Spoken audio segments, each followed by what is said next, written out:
Which books should a person read at least once in their life? The Very Hungry Caterpillar.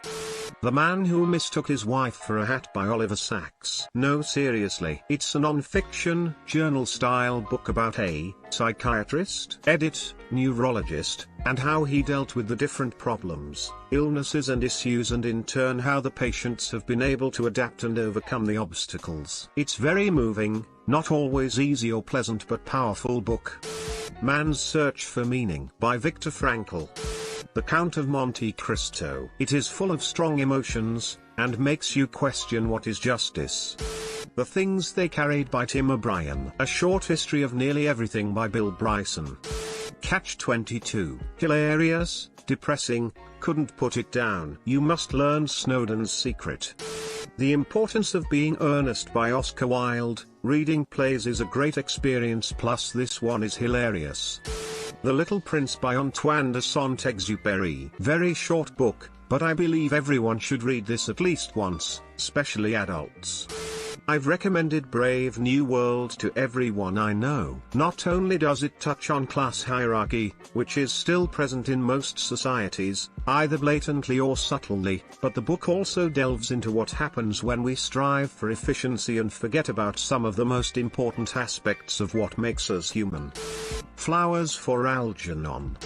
The Demon-Haunted World by Carl Sagan. It's basically a treatise/plea on critical thinking and proper application of the scientific method for the good of the species. Here's a quote: I have a foreboding of an America in my children's or grandchildren's time, when the United States is a service and information economy, when nearly all the key manufacturing industries have slipped away to other countries, when awesome technological powers are in the hands of a very few, and no one representing the public interest can even grasp the issues, when the people have lost the ability to set their own agendas or knowledgeably question those in authority, when, clutching our crystals and nervously consulting our horoscopes, our critical faculties in decline, unable to distinguish between what feels good and what's true, we slide, almost without noticing, back into superstition and darkness.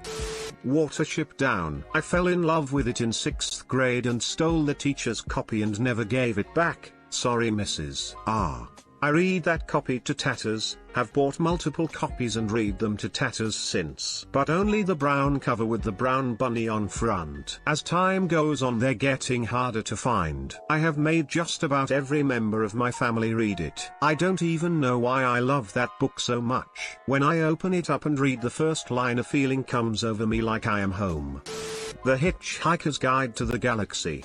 The Stranger by Albert Camus. The Trial by Franz Kafka. The Old Man and the Sea by Ernest Hemingway. All three tackle the struggle of a man and the society around him. Assault in his simple otherness and detachment from those around him. Hergé in his suffocation under a society and system that is other and inexplicable to him. Finally, the story of Santiago and the society that determines he has no value. Marcus Aurelius' Meditations. Fahrenheit 451. The Road by Cormac McCarthy. It's much better and darker than the movie. It's probably the closest imagining of what a real apocalypse would be like, with no heroes and no sense of hope. 100 Years of Solitude. To Kill a Mockingbird. Honestly, this ain't a classic and it doesn't have the literary weight of one, i.e. no one is going to call it a literary masterpiece, and it's not something you can use to impress people, but get an anthology of Calvin and Hobbes. I recommend the complete Calvin and Hobbes, which you can find on Amazon. Funny, quaint, sometimes surprisingly deep, and sometimes just a reminder of the importance of friendship. This book has it all. East of Eden. The Kite Runner by Khaled Hosseini.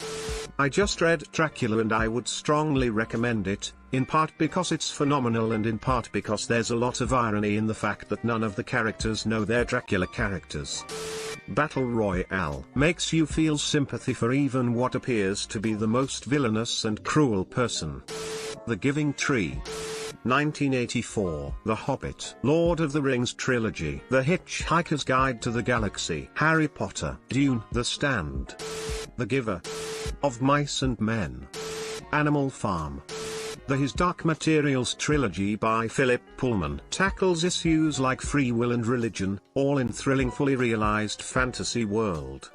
Read an annotated Bible, explanations/translations of what's going on in the sidebar, for an explanation of one of our culture's biggest influences, perhaps the biggest. Believe is not required, maybe not even a good idea. You should just know about it. There are some good ghost stories in there, even some socialist rants, Amos, and Jesus doing a smug Bernie Sanders on the Pharisees.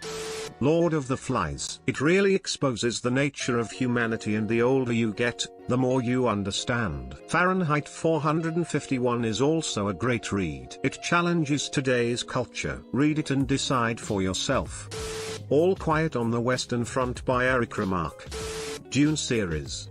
It's glorious. Dune and GT, at least God Emperor. Read Nothing by Brian Herbert and Kevin. I have a fetish for superweapons. J. Anderson. And there is a movie coming out this year based on the first half of Dune. Knowing the source material beforehand is honestly needed. X2. Many debated before whether Dune was adaptable at all cause the book is dense and quite philosophical. Heroes are bad. MK.